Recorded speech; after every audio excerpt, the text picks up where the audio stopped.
E nessa trajetória de base tem aquele Mundial Sub-20 que você disputou, que teve a final contra Portugal. Então fala pra gente aí como que foi essa partida, esse campeonato como um todo. Esse campeonato foi muito, muito importante, né? Porque você sabe que quando você está disputando o Mundial na nossa época chamava de júniores, hoje é o Sub-20. Quando você está nessa competição, ali ou você já está no profissional, ou ali é o passo maior. É quem tá te olhando. Quem tá me olhando. Ali você tá se mostrando, né, pro mundo como um atleta profissional. Ali você já é profissional, porque a maioria ali, 80%, 90% já estavam no profissional.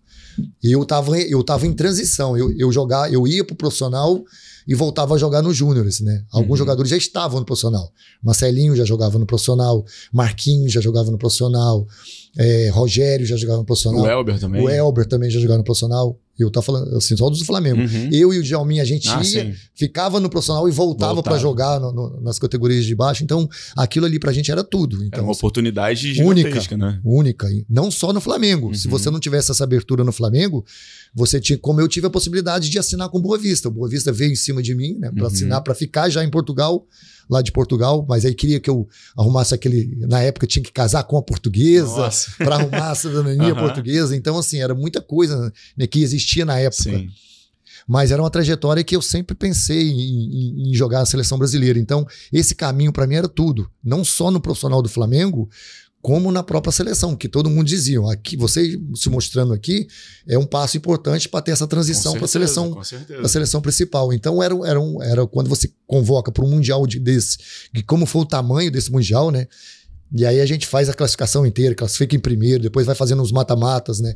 E eu sempre atuando fazendo gols e sendo o principal jogador junto com o Elber na frente e com a seleção gigantesca que a gente tinha. Então esse passo eu sempre via ele aumentando cada vez mais. E quando a gente chega na final, né, o Estádio da Luz lotado, sem nenhuma pessoa para... Ainda tem esse detalhe, né, que era em Portugal. Em Portugal, né? Chegou na final Brasil e Portugal, né? Portugal de Figo, de João Pinto, de Rui Costa, né, de Peixe. E aí a gente na final contra a seleção do país, né, anfitrião. Então esse foi um peso maior ainda, né? E a gente vai para essa final... É uma final assim de tamanho, quando você olha um estádio lotado, você com a camisa da seleção brasileira. Cara, era absurdo. Absurdo. Não, era, assim, a pressão enorme em cima da gente, né? E uma seleção brasileira com a portuguesa, né? Que a gente não precisa nem dizer da língua portuguesa. Então, assim, pra gente era uma final absurda.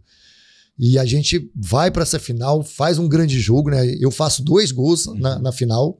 Um gol estava impedido. Eu concordo, o outro gol que eu faço é absurdo.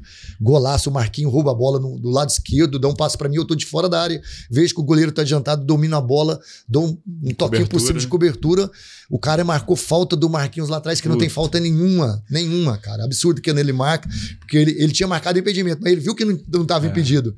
Aí ele inventou depois que foi uma falta no Marquinhos. Enfim. Portugal não podia perder em casa. Não podia, era absurdo. A seleção merecia também, a seleção era muito forte. Tinha mas só que a gente jogou muito melhor que a seleção portuguesa. Aí foi pros pênaltis, né?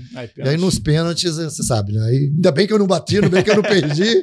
Seria mais um pênalti que eu perderia. Tem essa história que você nunca fez gol de pênalti, né? Não, cara, incrível que pareça, eu bati 5 pênaltis na minha vida e perdi os 5. Não é que eu não batia, eu batia, mas eu perdia. Foi inacreditável. Chegou um tempo que, vou te contar, só para resumir essa questão dos pênaltis, o último pênalti que eu perdi foi Palmeiras e São Paulo, semifinal do Campeonato Paulista de 99. Tava 1-0 pro Palmeiras. Aí eu lembro que era no dia do Índio. O Oséias, aí eu tenho um pênalti, o Oséias chega em mim, né? Porque eu falei, não, quero bater pênalti, porque eu tava disputando a artilharia com o França. Era pau a pau nós dois. Só que o França batia pênalti, eu não bati. Falei, Filipão, quero bater pênalti, eu quero ser artilheiro. Ele falou, beleza. Aí comecei a batia bem pra caramba. Aí 1-0 a gente. Aí pênalti pra gente. Era pra ser o segundo. O Oséias faz o gol, vamos lá no cantinho pra fazer a dança do índio, que era o dia do índio, pra fazer a homenagem ao Dinho. Falei, perfeito, beleza. Vambora. Botei a bola, bati no canto esquerdo do Rogério, o goleiro Rogério Ceni. Ela pegou na trave aqui, pegou na trave do Rogério e saiu pra cá. Inacreditável. Resumindo o que aconteceu, o São Paulo cresceu, virou o jogo 2-1. Nossa. Entrei no vestiário, o Filipão olhou pra mim e falou assim, Nunca mais você bate pênalti comigo. Falei, pode deixar que eu mesmo nunca mais não vou bater pra você. Então assim, aí a gente perde pra Portugal, cara.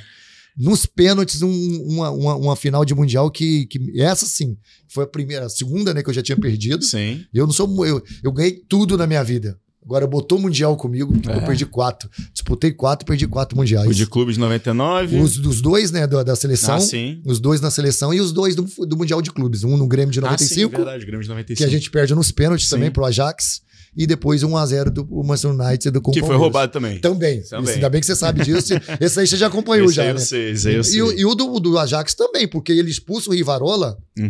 Aos 3 minutos do segundo tempo, a gente jogou com um jogador a menos um tempo inteiro. Conseguimos levar para os pênaltis num lance que o juiz não viu. Ele viu, e não podia na época, ele viu pelo telão do estádio. Foi um VAR ali clandestino. Exatamente. E ele, depois que ele olha, o Rivarola quase não batia, né? O Rivarola deu uma rasgada no cara.